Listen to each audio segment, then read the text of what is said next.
Question number 1, आपदा प्रबंधन अधिनियम कब लागू हुआ? सही उत्तर 2005 में। यह अधिनियम भारत में 23 दिसंबर 2005 को लागू हुआ था। इसका उद्देश्य आपदाओं से निपटने के लिए एक कानूनी ढांचा तैयार करना था। क्वेश्चन नंबर 2, आपदा प्रबंधन अधिनियम किस वर्ष पारित किया गया? सही उत्तर 2005 में। संसद द्वारा इसे वर्ष 2005 में पारित किया गया।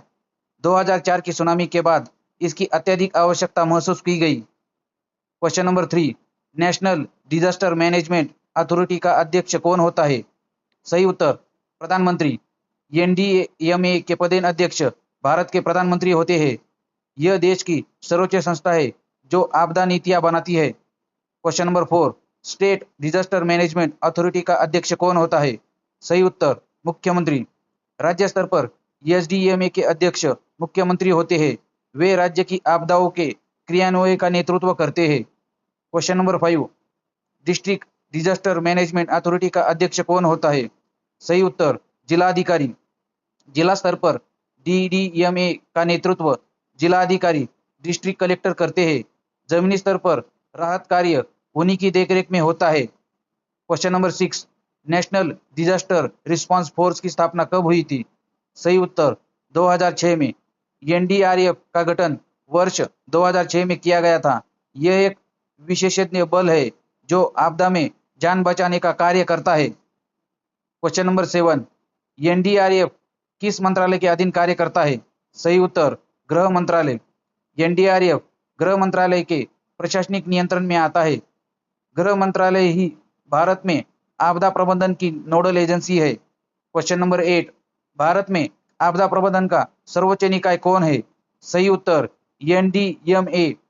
राष्ट्रीय स्तर पर एनडीएमए सबसे बड़ी संस्था है। यह प्राधिकरण आपदा सुरक्षा के लिए नियम तय करता है। क्वेश्चन नंबर 9, राष्ट्रीय आपदा प्रबंधन संस्थान का मुख्यालय कहाँ स्थित है?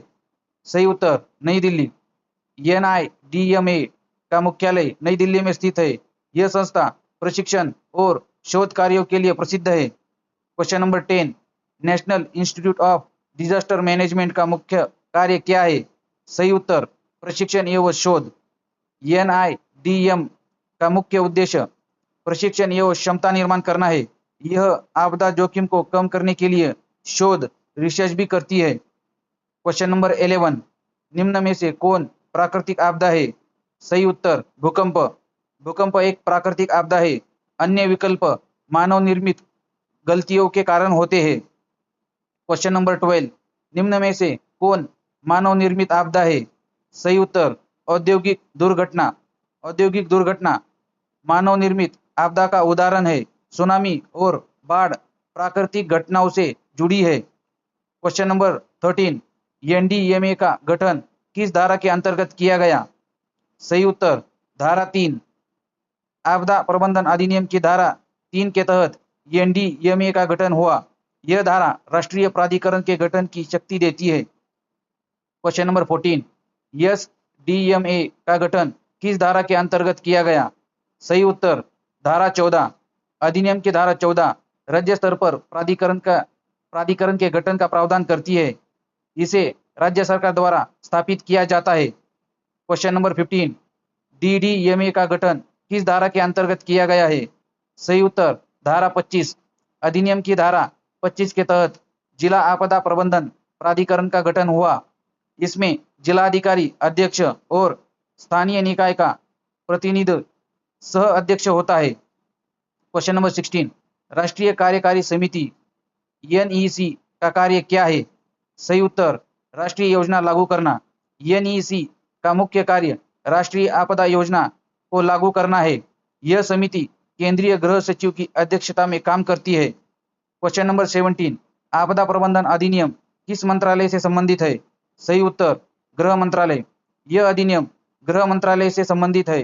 गृह मंत्रालय आपदाओं के समय नोडल एजेंसी के रूप में निर्णय लेता है। क्वेश्चन नंबर 18, कोविड-19 लॉकडाउन मुख्यतः किस अधिनियम के अंतर्गत लागू किया गया? सही उत्तर आपदा प्रबंधन अधिनियम 2005। देशव्यापी लॉकडाउन आपदा प्रबंधन अधिनियम 2005 के तहत लगाया गया था। इस कानून ने सरकार को कड़े फैसले लेने की शक्ति प्रदान की। क्वेश्चन नंबर 19, आपदा प्रबंधन अधिनियम पूरे भारत में कब लागू हुआ? सही उत्तर 2005 में। यह अधिनियम दिसंबर 2005 में राष्ट्रपति की सहमति के बाद पूरे भारत में लागू हुआ। क्वेश्चन नंबर 20, निम्न में से कौन आपदा प्रबंधन का चरण नहीं है? सही उत्तर प्राइवेटाइजेशन। निजीकरण, प्राइवेटाइजेशन आपदा प्रबंधन का हिस्सा नहीं है, जबकि शमन और तैयारी इसके मुख्य आधार है। क्वेश्चन नंबर 21, मिटिगेशन का अर्थ क्या है? सही उत्तर हानि को कम करना। मिटिगेशन का अर्थ आपदा के नुकसानदायक प्रभाव को कम करना। इसमें दीर्घकालिक उपाय जैसे मजबूती निर्माण कार्य शामिल है। क्वेश्चन नंबर 22, प्रिपेयर्डनेस का अर्थ क्या है? सही उत्तर तैयारी। प्रिपेयर्डनेस का अर्थ आपदा आने से पूर्व की तैयारी है, जैसे मॉक ड्रिल और जन जागृति अभियान चलाना।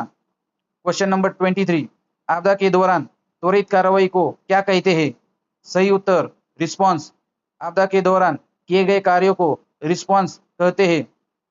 इसमें खोज, बचाव और राहत सामग्री पहुंचाना शामिल है। क्वेश्चन नंबर 24, एसडीआरएफ का संबंध किससे है?